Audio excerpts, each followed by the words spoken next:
eh, jangan lupa bahwa waktu tuh pesat sekali berlaju.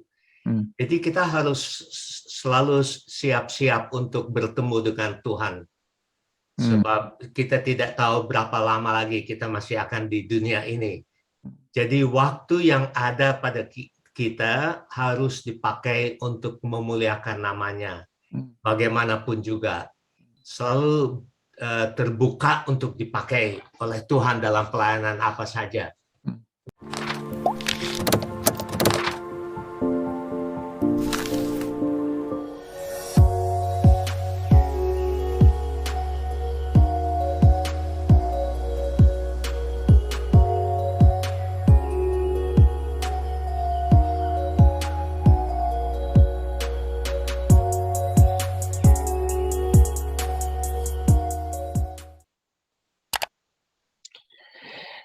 Selamat pagi atau siang atau sore Bapak Ibu yang terkasih di dalam Tuhan Yesus Kristus. Kita bersyukur sekali kita bisa merekam Ngopas edisi yang ke-11, Ngobrol Pastor, di mana kita berbincang secara santai dengan para narasumber mengenai satu topik tertentu. Dan topik pada hari ini adalah topik mengenai Purna Bakti. Ya, apa yang dilakukan selama Purna Bakti? Apakah terus mengabdi ataukah sudah selesai semuanya. Dan pada hari ini kita kedatangan dua orang narasumber. Yang pertama yaitu Pendeta Lot Natigor Sihombing, yang sekarang masih terus aktif walaupun sudah usia purna bakti, masih mengajar dan masih berkhotbah di sekolah teologi dan di gereja-gereja. Dan kita bersyukur sekali untuk kehadiran Pendeta Lot Natigor. Nanti kita akan berkenalan lebih lanjut. Dan juga narasumber yang kedua ialah Bapak Jimmy Kuswadi, pendiri Perkantas, dan sekarang tinggal di Sydney, di Australia, dan juga masih aktif di dalam melayani Tuhan, baik itu berkhotbah ataupun juga melayani di dalam persekutuan-persekutuan mahasiswa Kristen, dan juga tetap masih berhubungan dengan Perkantas ya Pak, sekarang ya di Indonesia. Jadi kita akan berbincang masing-masing, pertama-tama dengan Pak Pendeta Lot Natigor Sihombing terlebih dahulu. Selamat pagi Pak Lot dari Jakarta. Selamat pagi. Nah, Pak, kira-kira bisa sedikit cerita, Pak, mengenai latar belakang Bapak sendiri sebelum sekarang ada di dalam fase sekarang ini, di dalam ini, kira-kira apa saja pelayanan yang sudah dilakukan secara singkat saja, biar kita bisa mengenal Bapak lebih jauh lagi. Saya cukup lama dulu di Batu, di Institut Injil Indonesia, ya, sempat dipercaya menjadi pimpinan, ya, ketua, 2 periode, kemudian saya diminta oleh Pak William Ho untuk ikut membidani, bukan membidani ya, ikut memberi ASI ST Ahmad Agung lah gitu ya. Sampai emeritasi 5 tahun yang lalu. Ya. Karena peraturan 65 tahun harus emeritasi ya, dan sekarang saya sudah 70 tahun lebih. Ya, rasanya kok masih 17 tahun ya. Ya, mungkin itu aja Pak ya. Saya ingin mengawali pembicaraan ini meskipun serius ya, tapi tentu harus ada dasar alkitabiahnya ya.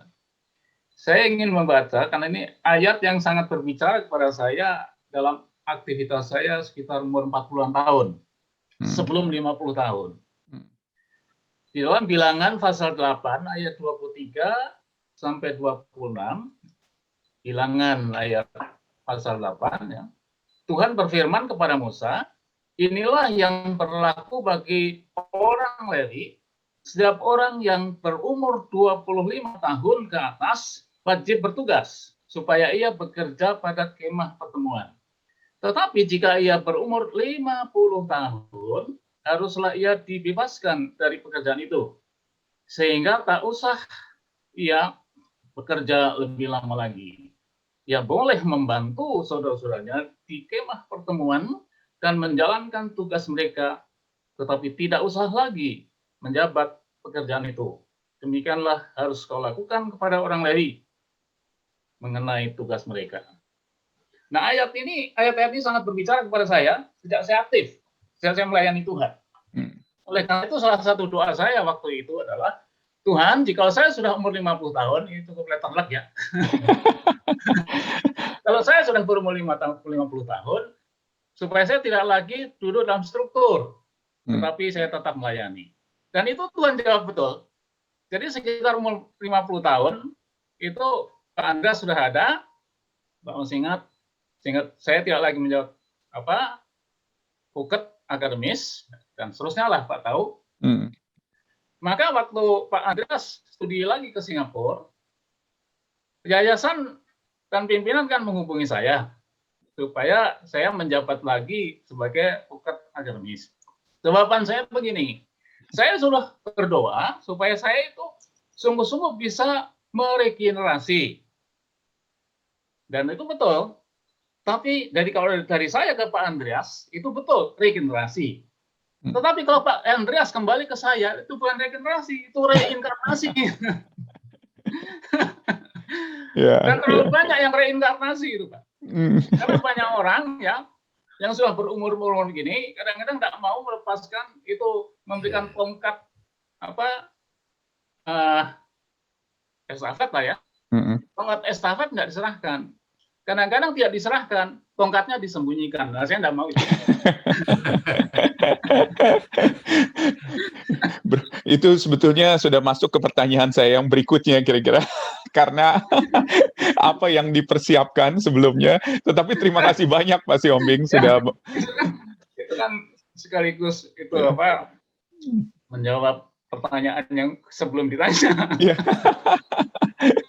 Terima kasih banyak Pak buat latar belakang Pak Siombing. Ya. Tapi itu prinsip Pak bagi saya. Ya. Baik Pak, baik. Ya. Dan nanti itu yang akan memandu kita untuk membicarakan mengenai masalah Purna Bakti ini. Ya. Mungkin saya sekarang ke Pak Jimmy. Pak Jimmy mungkin bisa memberikan sedikit latar belakang mengenai pelayanan Pak Jimmy, baik di Indonesia maupun di Australia, secara singkat saja. Harus mulai dengan lahir di mana gitu. Ya, lahir di mana Pak?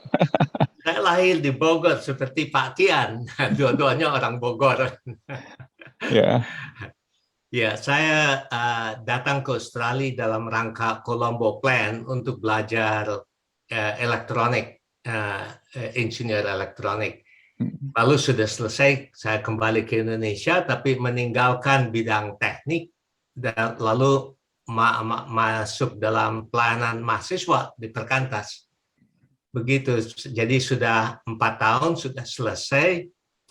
Saya mau kembali jadi insinyur sudah susah sebab elektronika bidangnya berkembang terlalu pesat. Jadi saya melanjutkan pelajaran ke dalam bidang manajemen. Saya belajar MBA di Australia. Ya, sudah itu. Dan kemudian setelah itu juga melayani, tinggal di Australia dan melayani gereja-gereja yang ada di Australia, betul ya Pak ya? Iya, banyak gereja di sini ya. Ya, puji Tuhan, puji Tuhan. Terima kasih buat perkenalannya untuk Pak Siombing maupun juga Pak Jimmy. Nah, topik kita pada hari ini adalah bicara soal Purna Bakti, ya, atau usia pensiun lah kita sebutnya dalam bahasa sehari-hari. Nah, mungkin ada harapan atau ada persiapan yang dilakukan oleh bapak-bapak di sini sebelum bapak-bapak masuk ke dalam usia itu. Bapak-bapak sekarang ada di dalam usia Purna Bakti tersebut. Tetapi kira-kira persiapan apa yang bapak-bapak lakukan sebelum masuk ke masa Purna Bakti itu? Mungkin kembali lagi ke Pak Siombing pertama-tama, terus kemudian ke Pak Jimmy. Silakan Pak Siombing. Saya begini Pak, jadi sejak saya bertobat ya, di Bandung tahun 70, itu saya belajar sampai ya menjelang emeritasi, bahwa pelayanan saya sejak bertobat sampai sekarang, ya, itu pelayanan yang sifatnya darurat. Pelayanan yang tidak disukai orang, termasuk saya juga tidak suka. Tapi justru Tuhan itu tempatkan di tempat yang saya tidak suka.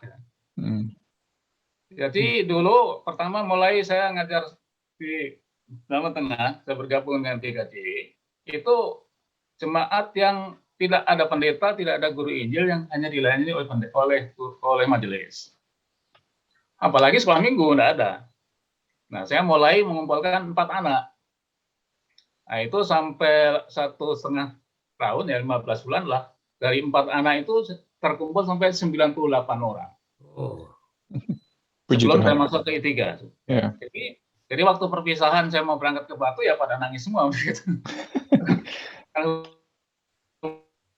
Hubungan emosional yang. Nah, kemudian waktu saya di Batu, ya, waktu praktek setahun, saya sebenarnya praktek yang, ya maaf ya, itu membiayai diri sendiri. Maksudnya begini, saya akan senang waktu saya melayani di satu gereja, saya juga diberi kepercayaan untuk mengajar di SMP, ngajar fisika, biologi, dan agama. Dan honor mengajar itulah yang saya pakai untuk uang saku saya dalam praktek setahun. Itu jarang ya, gitu. Ini darurat lagi. Nah, setelah tamat itu saya dikirim ke Tanjung Inem. Nah, istilah kata Tanjung Inem itu kata yang tidak disukai oleh banyak orang. Nah, di sana misionaris sudah pada mau pulang, tenaga pengajar kurang. Nah, saya ditempatkan di situ selama 4 tahun. Kondisinya memang cukup memprihatinkan. Tapi Tuhan berikan kekuatan, bahkan kemampuan untuk mengembangkan. Itu dari darurat. Juga, ya, waktu belajar, studi lanjut pun sebetulnya juga darurat juga. Tidak usah saya ceritakan, tapi memang darurat. Yeah. Dan waktu Pak William minta saya bergabung dengan GKJMD, mengawali STT Ahmad Agung, saya butuh waktu 1 tahun untuk mengumpulkan itu sama Ibu RO. Ya. Dan Ibu belum siap waktu itu. Dan Pak tahu sendiri kondisi di Greenfield itu kan darurat. Iya. Izin operasional pun belum. Jadi saya yang ngurus kan sampai ke depan. Dan itu luar biasa. Mungkin satu-satunya STT yang itu izin operasionalnya dari Menteri Agama itu. Biasanya cukup dari Dirjen. Yeah. Tapi udahlah, itu kan sejarah yang bisa dilupakan juga. Ya, maka waktu menjelang emeritasi, saya mengirim surat ke Sinode bahwa 11 Maret 1916 itu usia kan sudah 65 tahun. Sesuai dengan undang-undang, sesuai dengan peraturan gereja, sesuai dengan peraturan sekolah, saya sudah waktunya masuk masa emeritasi. Nah, tapi tidak pernah dijawab. Dan doa saya adalah, Tuhan, selama ini kan Tuhan itu memimpin saya ke tempat-tempat yang sifatnya darurat. Jadi saya menunggu tempat darurat apa lagi. Tuhan, saya sudah sakit. Padahal sudah operasi otak juga ya. Sudah operasi otak, sudah pernah kerja. Nah, tapi akhirnya Pak Andreas itu panggil saya supaya saya tidak tinggalkan Ahmad Agung. Supaya saya masih tetap hadir, paling tidak 2 hari lah. Jadi saya pikir inilah jawaban, karena ada 3 tempat yang saya doakan, Pak. Memang saya belum ambil keputusan. Dan itu sifatnya memang darurat semua sebetulnya 3-tiganya. Ada lembaga yang tidak pengurusnya tidak ada orang tua. Jadi rupanya dibutuhkan tuh ketuaan saya, bukan. Jadi yang diperlukan tuh umur saya, Pak. Baik. Artinya kalau saya hadir di situ, saya paling tua. Jadi fungsi saya itu adalah bagaimana kehadiran orang tua itu berperanan di antara orang muda. Tapi itu juga saya doakan. Dan 2 tempat yang lain. Tapi ya ini, yang penting adalah bahwa saya sudah punya komitmen bahwa sampai jenazah saya masuk di peti jenazah, saya harus tetap menjadi berkat. Nah, itu. Sampai hari ini saya masih bisa aktif, ya masih ada sih gereja-gereja yang kadang-kadang mengundang. Dan juga masih diberi kesempatan untuk mengajar. Baik. Ya, tapi kemarin saya sudah ingatkan panitia wisuda, kan Sabtunya masih wisuda kan. Saya bilang saya ini sudah emeritasi, tidak perlulah ikut baris-baris. Jadi kalau boleh saya tidak usah lah gitu. Kalau boleh saya rangkum, Pak, persiapannya itu boleh dibilang tidak ada yang terlalu terstruktur ya, begitu Pak? Ya, betul. Enggak lah. Karena saya ini orang alami, Pak. Saya ini tidak pernah dilatih ya dari dulu. Mungkin juga ngawur. Nah, itu semua sempat naturalak saja itu. Baik. Saya tidak pernah dilatih secara terstruktur, tidak pernah dikaderkan. Tapi ya jalani aja gitu. Baik. Baik, terima kasih banyak Pak Siombing sudah membagikan mengenai hal itu. Mungkin kita sekarang ke Pak Jimmy. Kira-kira Pak Jimmy mungkin ada sisi lain bagaimana persiapan Pak Jimmy menuju masa usia purna bakti ini. Silakan Pak. Sebenarnya saya tidak ada persiapan sama sekali. Waktu itu saya masih punya perusahaan kecil elektronik.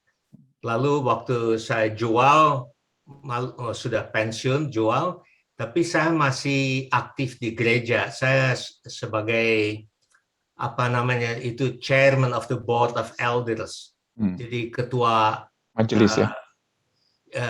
Iya. Nah, itu gereja yang untuk Australia cukup besar ya, ada 7 jemaat dengan 3 bahasa, lalu pendetanya ada 8 waktu itu. Jadi saya sebagai ketua tuh sebenarnya jadi melayani pendetanya. Bagaimana bertemu setiap minggu dengan satu persatu, minum kopi atau makan siang gitu, tanya mengenai keadaan mereka. Jadi kita sebagai gembala pada pendetanya ya. Masih 2 tahun sudah itu ya baru saya benar-benar pensiun dah. Tapi seperti Pak Siombing katakan, sampai jenazahnya masuk di peti, kita harus terus aktif melayani di mana Tuhan mau pakai kita. Itu satu-satunya jurusan saya lah. Iya. Baik. Terima kasih. Jadi sebetulnya tidak ada persiapan yang terlalu terstruktur ya. Tidak ada. Jadi boleh saya tanya, apakah harapan dengan realita itu adalah sesuatu yang sesuai atau tidak begitu loh, antara harapan dengan realita? Silakan Pak Siombing terlebih dahulu. Ya Pak, betul. Jadi memang seperti Pak Jimmy Uswadi katakan, ya rupanya kita sama ya, tidak ada persiapan yang terstruktur sampai membuat satu proposal, seperti itu. Hidup kita jalani itu aja. Tapi ya terrealisir Pak, terrealisasi.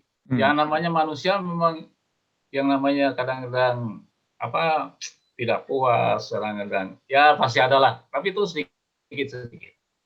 Karena tidak puas itu kan termasuk pandemi Pak. Semua orang kan pernah mengalami tidak puas. Corona ini kan baru saja pandeminya. Ya, kalau tidak puas, kecewa, kemudian gila hormat, sebagaimana itu kan termasuk pandemi yang tidak pernah selesai sampai hari ini kan, vaksinnya pun belum ditemukan itu.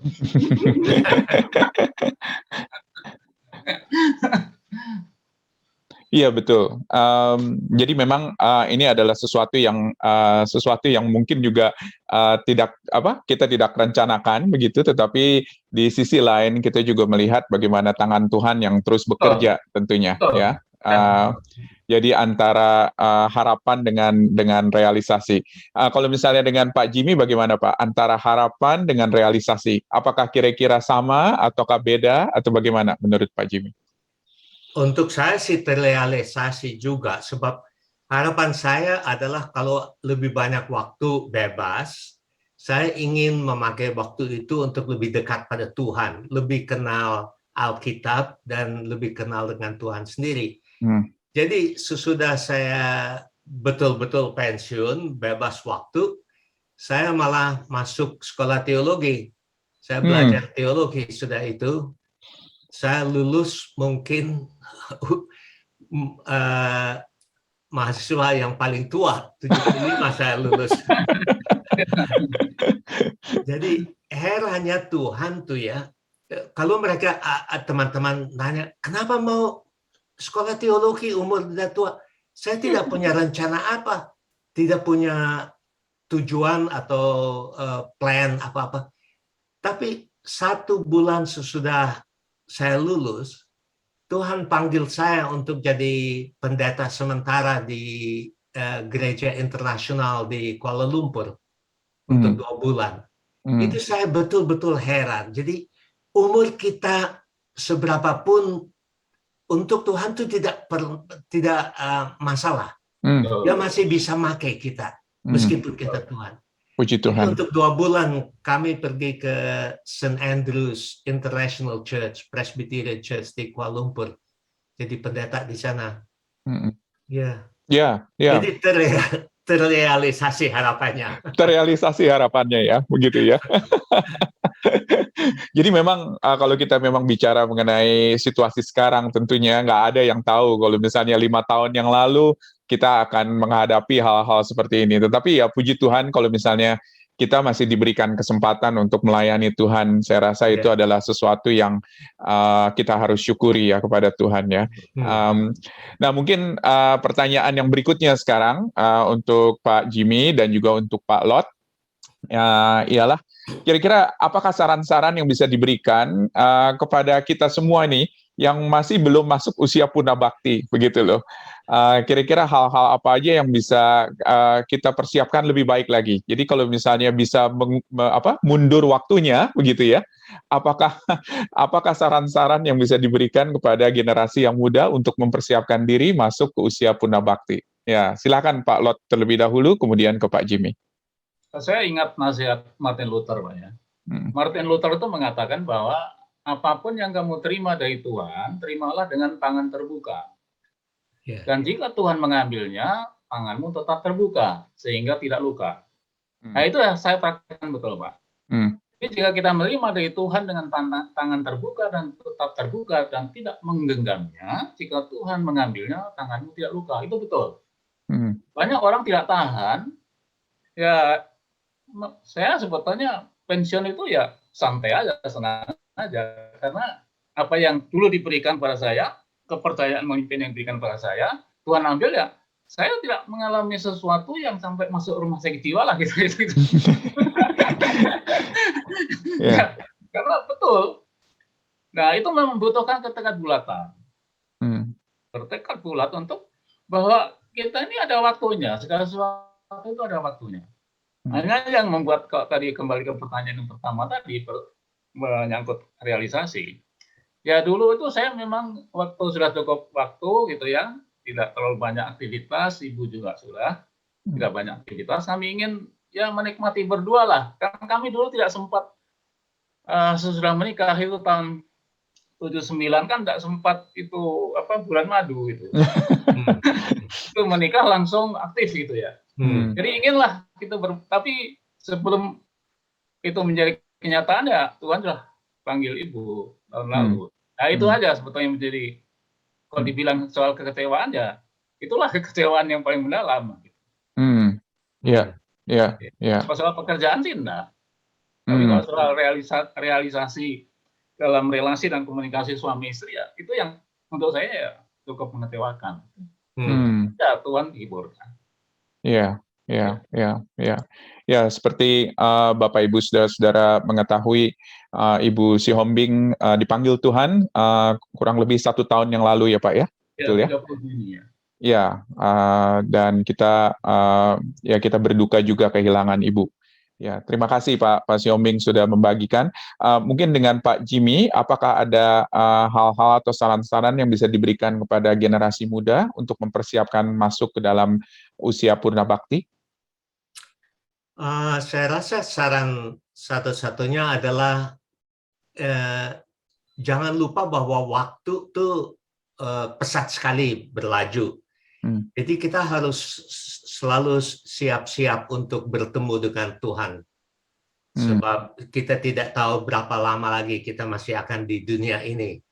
Jadi waktu yang ada pada kita harus dipakai untuk memuliakan namanya. Bagaimanapun juga. Selalu terbuka untuk dipakai oleh Tuhan dalam pelayanan apa saja. Ya, itu saja saya rasa. Puji Tuhan, sekali lagi terima kasih. Kita ini memang usia yang banyak orang tidak siap untuk masuk ke usia ini, dan nanti kita akan tentunya berinteraksi dengan audiens yang ada di ruangan Zoom saat ini. Bagi Bapak Ibu yang baru bergabung, silakan untuk menuliskan pertanyaan-pertanyaan di ruangan Zoom. atau di ruangan chat yang ada di Zoom ini, supaya bisa nanti ditanyakan langsung kepada para panelis, ya, kepada para narasumber.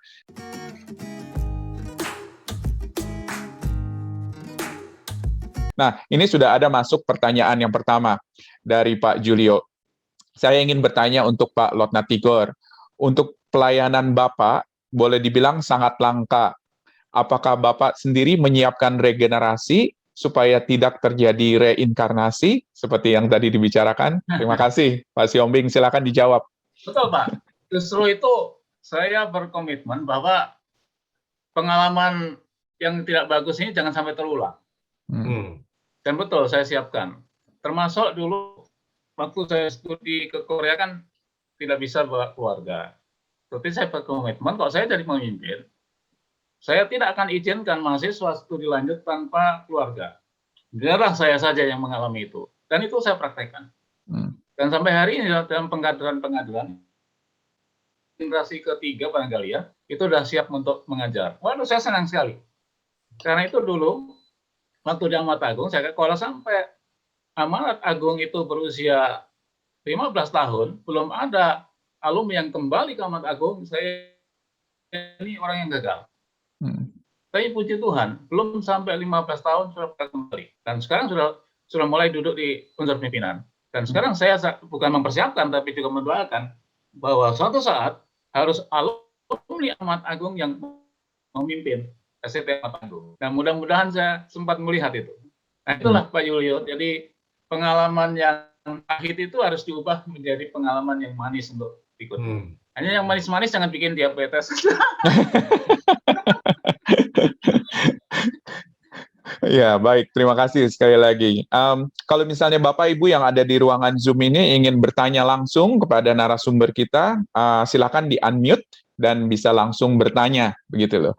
Silakan, saya ingin buka ruangan tanya jawab kita. Kalau misalnya memangnya ada yang ingin bertanya, silakan untuk bisa bertanya secara langsung dan bisa langsung. Boleh bertanya? Ya, silakan. Okay. Silakan.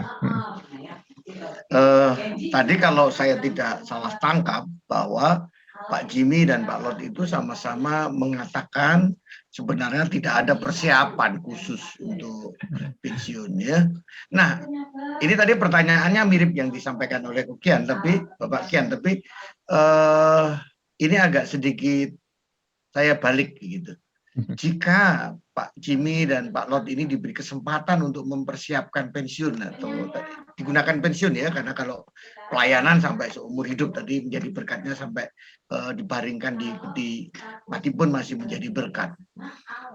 Jika diberi kesempatan untuk mempersiapkan lagi hal-hal apa yang harus disiapkan? Nah, saya sudah berumur 50 tahun, saya rasa sudah terlambat juga untuk mempersiapkan ya. Oke, Pak Jimmy mohon pencerahannya, terima kasih. Ya, kelihatannya kita kehilangan Pak Siombing nih karena sambungan teknis. Mungkin Pak Jimmy terlebih dahulu kalau gitu, untuk bisa menanggapi. Silakan Pak Jimmy. Sukar dijawab sebenarnya untuk saya, sebab garis besar saya hanya mau terus melayani Tuhan. Itulah satu-satunya garis besar yang saya mau ikut. Jadi persiapan dalam arti mau melayani di bidang ini atau bidang itu, saya tidak ada sama sekali. Jadi lebih dibiarkan pada Tuhan lah, di mana Tuhan mau pimpin. Asal saya terus bisa melayani. Apa begitu menjawab pertanyaan Pak Yohan? Silakan Pak Yohan, kalau misalnya ingin ditanggapi, kalau ada pertanyaan lanjutan. Iya, tetap saya paham maksudnya. Barangkali memang kita tidak punya persiapan khusus ya, karena ada banyak aspek yang harus disiapkan. Saya rasa kalau memang persiapan, tetapi kalau kita berbicara tentang bagaimana Tuhan memimpin juga sudah nggak ada aspek yang dipikir lagi ya, semuanya sudah diserahkan pada Tuhan ya. Tetapi apakah kalau misalnya ini bicara soal mungkin finansial menjadi salah satu yang penting ya di dalam masa-masa pensiun, apakah apa yang dilakukan oleh atau diupayakan oleh negara sudah mencukupi Pak Jimmy? Mohon maaf ini mungkin Pak Jimmy kurang memahami di Indonesia, tapi tidak apa-apa, nanti Pak Lot mungkin yang bisa ini. Di Indonesia itu ada BPJS Ketenagakerjaan, ini bicara soal persiapan pensiun yang pada umur 56 apa ya, itu bisa diambil ya untuk pensiun gitu. Apakah itu bisa mencukupi ya Pak Jimmy kalau dia mempersiapkan taruhlah sejak umur 30 begitu? Ya. Silakan Pak Jimmy, mungkin yang menurut Pak Jimmy, yang Pak Jimmy ketahui, silakan ditanggapi aja langsung. Itu memang persiapan finansial memang harus kalau bisa dimulai sejak lebih muda ya. Tapi saya rasa meskipun umur 50 Pak masih bisa kita terus persiapkan. Kalau di Australia, kalau kita bekerja sama perusahaan, kira-kira 10% dari penghasilan kita harus diambil untuk dimasukkan ke pension fund begitu. Jadi dan perusahaannya harus tambah sama lagi sebagian yang sama juga. Jadi kalau kita sudah berhenti dari bekerja sama perusahaan itu, ada cukup simpanan untuk umur tua. Dalam pelayanan Kristen itu lebih susah ya. Di gereja kita pendeta semua juga ada persiapan seperti itu. Tapi sering kita lihat pendeta kalau mereka sudah sampai pensiun tidak punya rumah. Nah itu yang menjadi persoalan besar di Australia sebab harga rumah tuh luar biasa di sini, terlalu besar. Jadi saya rasa mengenai pihak finansial itu harus kita bertemu dengan accountant atau financial planner gitu supaya bisa mempunyai rencana baik. Ya, terima kasih Pak Jimmy. Nah, Pak Xiaoming sekarang sudah reinkarnasi nih Pak, kelihatannya Pak. Pak Xiaoming bisa dengar kami nggak? Halo Pak Xiaoming, bisa dengar kami? Oh, mungkin masih belum ya. Oke, ya. Nanti sampai kalau misalnya sambungannya sudah kembali lagi, nanti kita akan kembali lagi dengan Pak Xiaoming. Baik, terima kasih. Mudah-mudahan itu menjawab pertanyaan dari Pak Johan. Kalau misalnya ada para partisipan yang lain yang ingin bertanya kepada dua panel sini, silakan mengenai bagaimana persiapan untuk masuk ke usia purna bakti ini atau usia pensiun gitu ya kita sebutnya dalam bahasa sehari-hari. Ada yang ingin bertanya lagi, silakan di-unmute dan boleh langsung bertanya.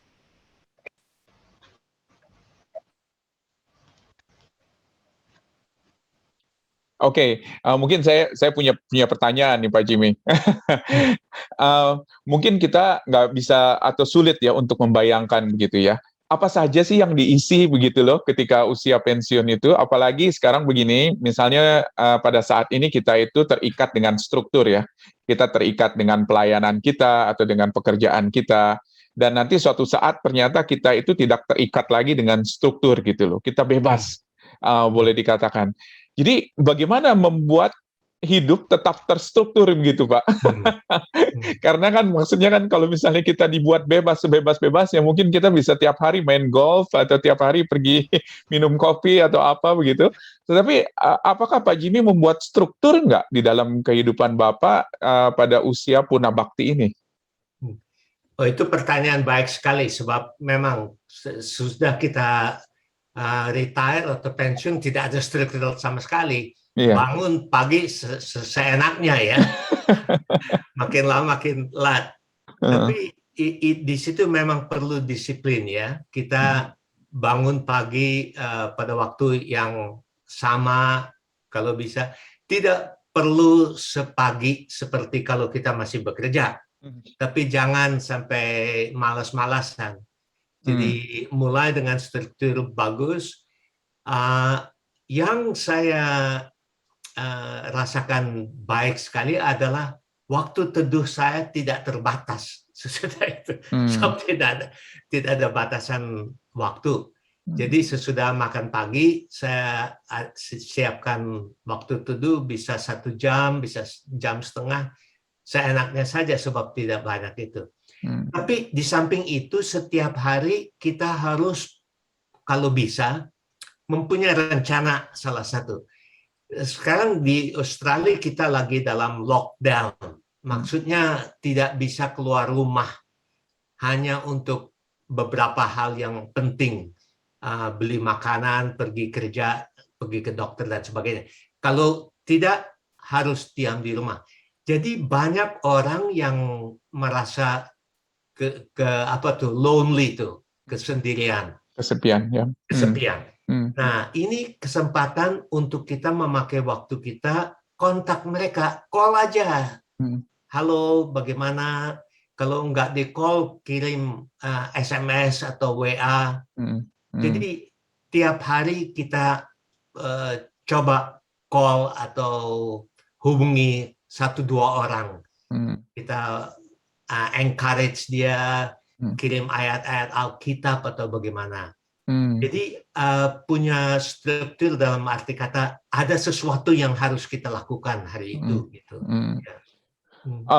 Boleh sedikit kasih kami gambaran gitu kira-kira antara sesuatu yang berhubungan dengan pelayanan dengan sesuatu yang berhubungan dengan hobi atau mungkin dengan keinginan kita dulu sebelum kita masuk ke usia pensiun ini.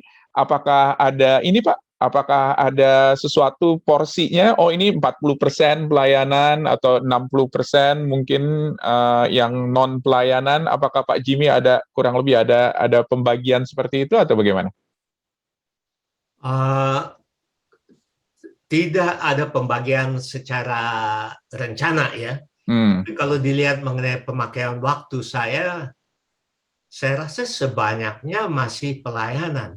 Masih pelayanan, oke. Ya, sebab salah satu hal yang saya sekarang senang lakukan adalah tulis mulai persiapan khotbah. Meskipun tidak diminta khotbah, tapi saya menyiapkan khotbah dari buku-buku tertentu Alkitab untuk lebih mengerti buku itu lah. Oke. Apakah nanti diminta untuk berkhotbah buku itu atau tidak jadi soal itu. Itu urusan belakangan ya. Ya, itu belakangan. Tapi saya rasa ini adalah suatu cara baik untuk betul-betul mengerti salah satu passage atau buku Alkitab. Oke. Puji Tuhan. Terima kasih buat tipsnya. Saya rasa ini berguna sekali. Karena ada begitu banyak nanti kita akan bingung begitu loh karena kita tidak ada struktur lagi apa yang harus kita lakukan gitu ya, berapa persen kita harus dedikasi waktu kita untuk hobi misalnya sesuatu yang kita dari dulu tidak bisa kerjakan, dan berapa persen kita tetap melayani Tuhan dan lain sebagainya. Terima kasih Pak Jimmy. Pak Siombing sekarang sudah ini nih Pak, sudah kembali dari sudah regenerasi sekarang Pak. Tadi ada pertanyaan dari Pak Johan khususnya mengenai persiapan finansial di Indonesia menuju masa purna bakti. Apakah Bapak ada saran-saran ataukah ada sesuatu yang Bapak persiapkan khususnya mengenai persiapan finansial? Ya, soal finansial itu memang ya mungkin ini tidak bisa disapu rata ya dengan cara hidupnya. Memang saya sendiri sebetulnya ya hidup dari hari ke hari lah gitu ya. Meskipun bukan berarti tidak menabung gitu ya. Tabungan ya pastilah itu. Tapi antara tabungan yang kita simpan dengan persiapan ke depan itu tidak selalu memadai. Tapi Tuhan tolong juga. Tuhan menolong saya juga bagaimana. Begini Pak. Saya sejak bertobat itu kalau bicara soal ya finansial itu saya tidak mau terbuka kepada siapapun. Saya hanya mengandalkan Tuhan bagaimana Tuhan menolong saya karena itu sudah terbukti selama bertahun-tahun. Tapi menjelang umur 60 tahun saya bukan punya kekhawatiran. Tapi kan sampai umur 60 tahun itu kan saya masih jadi kontraktor, Pak. Artinya rumahnya kontrak terus itu. Rumahnya kontrak terus ya. Ya, saya hanya bicara biasa aja sama Tuhan. Bukan sampai doa berlutut atau apa ya. Yang ngomong-ngomong itu Tuhan, ini saya bilang 60 tahun belum punya rumah, Saya sih tidak masalah, tapi istri dan anak saya ini kan tidak bisa gitu. Tapi Tuhan buka jalan. Ya memang saya berusaha mencari dan seterusnya. Kemudian ada satu hal yang saya teringat. Ya. Saya kan mengajar eklesiologi juga. Dan salah satu sifat gereja atau persekutuan itu kan sharing, Pak, ya, berbagi. Ya. Bukan berbagi finansial aja, tapi juga berbagi beban. Dan berbagi beban itu kan juga tidak sembarang orang. Saya ini kan sudah jadi bawahan, punya pimpinan. Apa salahnya saya berbagi pokok doa itu? Gitu. Dan memang itu disambut sangat luar biasa, gitu. Yang di luar perkiraan saya. Dan itu memang sebetulnya, ya Pak Andreas sendiri katakan, ya saya sih percaya Pak Siombing tidak akan bicara soal uang dan sebagainya. Tapi saya senang ya karena Pak terbuka. Dan akhirnya memang banyak orang memberikan bantuan. Sampai ada satu ibu janda orang Buddha itu, Bu, Pak. Kami ingin terbuka. Pak Siombing itu kok butuh uang berapa sih yang diperlukan? Kapan saja dikembalikan, nggak usah pakai bunga. Nah, sampai orang Buddha pun sangat terbuka gitu. Pengalaman hidup saya ini kan sebetulnya yang paling menjengkelkan saya kan orang Kristen. Saya di SMA kan saya tidak pernah ke gereja. Di SMA saya tidak pernah ke gereja. Yang ngejek-ngejek saya kan teman-teman saya orang Kristen. Gue kamu Kristen tidak pernah gereja. Tapi yang mendorong saya justru teman-teman Islam. Pergilah, pergilah. Nah itu kan juga yang membantu saya sampai 2 tahun saya nginep di di satu keluarga itu tidak bayar 1 sen pun. Itu orang Islam, Pak. Dan yang pernah memaki-maki saya, ya, yang saya tidak tahu salah saya seperti dihakimi di Sukabumi yang lalu, itu justru pimpinan-pimpinan gereja. Udah ngapain saya jadi Kristen, Pak? Iya, terima kasih. Maka alasan saya untuk hidup dan pelayanan itu hanya karena Tuhan. Hanya karena Tuhan, bukan karena siapapun. Memang Tuhan buka jalan banyak hal, ya. Ini memang cara hidup yang mungkin orang lain tidak harus persis sama. Tapi mempersiapkan diri untuk itu memang betul harus. Tapi memang sampai hari ini Tuhan juga cukupkan luar biasa. Sampai ibu meninggal pun juga ibu terlambat ke dokter itu kan pikirannya saya sudah pensiun. Ibu tuh saya dorong berkali-kali untuk ayo ke dokter. Salah satu alasannya Papa kan sudah pensiun. Tuhan sudah pensiun. Sampai ya 3 tahun itu berjuang dengan kansernya sampai meninggal. Ya Tuhan cukupkan sampai hari ini. Puji Tuhan. Ya, itu puji Tuhan. Betul. Bagi saya Tuhan itu real, bukan hanya dogmatik. Tuhan itu bukan Tuhan dogmatis, bukan Tuhan teologi, ya. Tapi Tuhan sungguh Tuhan yang real itu. Betul. Jadi, nah itulah yang menjadi pegangan saya yang utama. Jadi mudah-mudahan bisa menjawab pertanyaan Pak Johan tadi ya. Jadi ada persiapan, tetapi juga ada iman yang real begitu ya, yang dipraktekkan di dalam kita mempersiapkan. Tapi saya senang dengan sampai Pak Jimmy tadi soal mempersiapkan khotbah terus. Biarpun tidak diundang khotbah ya. Itu sama dengan nasihat Pak Utaswet dulu. Kamu itu dulu saya masih mahasiswa diingatkan oleh dosen saya. Bikinlah khotbah terus, biarpun tidak diundang khotbah gitu.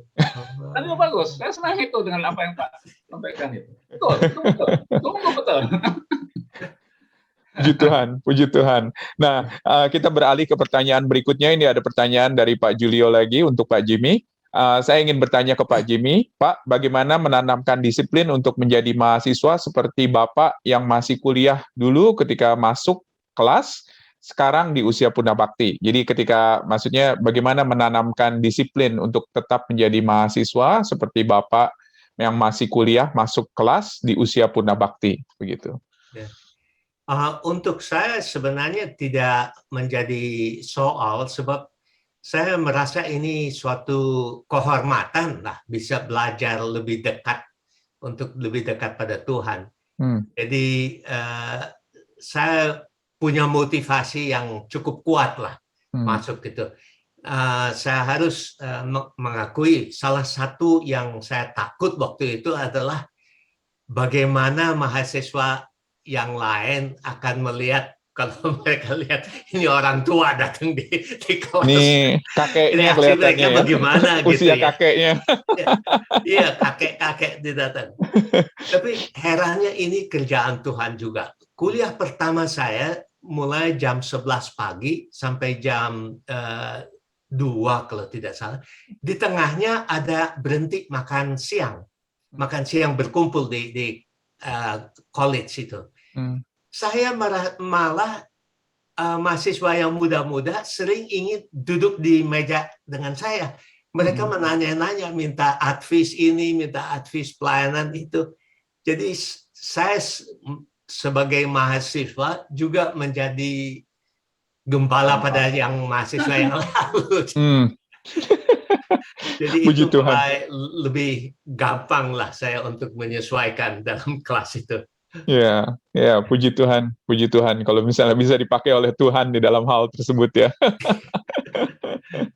Baik, mungkin yang terakhir, apakah ada pertanyaan lagi dari Bapak Ibu yang ikut serta di dalam ruangan Zoom ini bisa langsung unmute dan bisa langsung bertanya kepada para panel.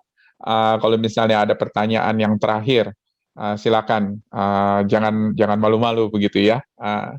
Kita bersyukur sekali kalau misalnya kita ada dua panel ini yang telah memberikan kepada kita dorongan untuk kita bisa bersiap masuk ke usia purna bakti. Silakan kalau misalnya ada yang ingin bertanya lagi. Kelihatannya sudah siap semua nih Pak, Bapak-Bapak. Kelihatannya semuanya di sini sudah siap, kelihatannya nggak ada pertanyaan lagi. Iya Pak. Mungkin ada hal lain yang saya ingin sampaikan. Silakan Pak, silakan. Ya, kekuatan fisik kita ini kan semakin berkurang ya. Iya. Kognitif kita tuh sebetulnya, saya sudah operasi otak, tapi rasanya masih bisa berpikir kok. Ya. Kemudian memang dulu kan saya masuk akabri ya bisa lari 10 km ya. Sekarang ya jalan kaki hasil. Nah, ini juga saya satu masukan yang mungkin juga berguna juga. Bagaimana kita melatih ingatan, melatih pikiran. Oh iya. Nah, saya ini saya punya komitmen tiap Jumat saya buat puisi di Facebook. Itu sebenarnya melatih berpikir, karena itu puisi saya itu kan kayak umpasa lah, itu Ibu Nabi Turo itu lah umpasa orang Batak ya. Jadi isinya itu sebenarnya refleksi, tapi juga bagaimana supaya huruf-huruf terakhir itu tetap sama, itu berpikir terus. Yang kedua, saya juga berusaha mengisi teka-teki silang, khususnya buatan Kompas itu. Karena terus berpikir. Jadi kadang-kadang kita merasa potensi kita sudah lebih kuat daripada apa yang orang kasih tugas gitu. Makanya sampai hari ini Pak, sombong sedikit ya, boleh sombong kan? Boleh Pak. Mumpung masih hidup boleh sombong kan? Kalau sudah mati tidak boleh sombong. Boleh. Nah, dari administrasi bidang akademis itu, dari pertama sampai sekarang Pak, dosen yang masukkan nilai paling cepat itu saya Pak. Puji Tuhan. Jadi ini termasuk Piala Emas Paralimpik Pak. Baik. Mungkin juga dari Pak Jimmy, mungkin ada sesuatu hal yang terakhir sebelum kita tutup, mungkin ada saran-saran atau pesan terakhir, silakan Pak Jimmy. Saya ingin menyokong Pak Siombeng itu saran untuk perhatikan fisik kita, sebab kalau badan kita lemah, kita tidak bisa melayani. Tubuh kita adalah puri Tuhan kan, God's temple. Jadi kita harus perhatikan. Memang itu bagus sekali Pak Siombeng. Jadi puji Tuhan kalau misalnya memang pendekatannya harus holistik begitu ya, bukan hanya pendekatan kesiapan kerohanian, tetapi juga kesiapan fisik, dan bagaimana fisik itu bisa mendukung pelayanan kita bahkan di dalam usia purna bakti seperti sekarang ini. Oke, kita merasa bersyukur sekali kalau misalnya kita ada dua panel pada hari ini. Dan kita bersyukur dan kita akan terus mendoakan buat bapak-bapak, khususnya untuk Pak Jimmy dan Pak Siombing, biar terus boleh dipakai oleh Tuhan, bahkan di dalam usia purna bakti sekarang ini. Ya, Nanti tentunya kita akan ada bincang-bincang setelah rekaman ini. Tetapi buat saudara-saudara yang ingin melihat rekaman ini atau ingin memberikan rekomendasi rekaman ini kepada teman-teman yang tidak bisa ikut serta di dalam rekaman pada saat ini, saya kirimkan linknya untuk channel di YouTube, channel Ngopas, yang nanti kita akan upload rekaman ini supaya bisa menjadi berkat juga buat teman-teman lain, khususnya yang nggak bisa ikut dalam waktu rekaman sekarang ini. Oke, sekali lagi Bapak-Bapak, terima kasih untuk Pak Jimmy dan Pak Sihombing. Mari kita berdoa sebelum kita menutup pembicaraan kita, dan kita bersyukur kepada Tuhan buat kehidupan daripada Pak Jimmy dan Pak Sihombing terutama. Mari kita berdoa. Terima kasih Bapa di surga, karena Engkau adalah yang memberikan kepada kami anugerah kehidupan, untuk kami boleh isi hidup yang singkat ini Tuhan, untuk memuliakan, membesarkan nama Tuhan, menyebarkan kabar Injil. Terima kasih ya Tuhan untuk kehadiran daripada kedua saudara-saudara kami di dalam Kristus, Bapak Jimmy Kuswadi dan Pak Pendeta Lot Natigor Sihombing. Terima kasih buat kehidupan mereka yang mereka telah saksikan, bagaimana Tuhan terus memimpin mereka, memberkati kehidupan mereka, dan terus Tuhan memakai mereka bahkan di dalam usia purna bakti saat ini. Terima kasih ya Tuhan untuk segala sesuatu yang mereka terus lakukan ya Bapak. Pada usia yang purna bakti sekarang ini juga. Kami berterima kasih sekali lagi Tuhan, kiranya Engkau terus pakai apapun yang mereka lakukan, yang mereka kerjakan untuk kemuliaan dan kebesaran nama Tuhan. Terima kasih ya Bapak. Kami berdoa pada saat ini juga Tuhan untuk kami semua yang sedang mempersiapkan diri masuk ke dalam usia ini. Biarlah kiranya Tuhan juga persiapkan kami, untuk kami boleh memikirkan, untuk kami boleh terus berdoa dan meminta pimpinan Tuhan kemana dan apapun yang kami harus persiapkan pada saat ini. Terima kasih ya Tuhan. Sekali lagi kami bersyukur buat waktu siang hari ini, dan kami ingin menyerahkan waktu selanjutnya ke dalam tangan-Mu. Di dalam nama Tuhan Yesus kami berdoa. Amin. Amin. Amin. Terima kasih sekali lagi buat Bapak-Bapak. Saya akan stop rekaman ini sekarang ini.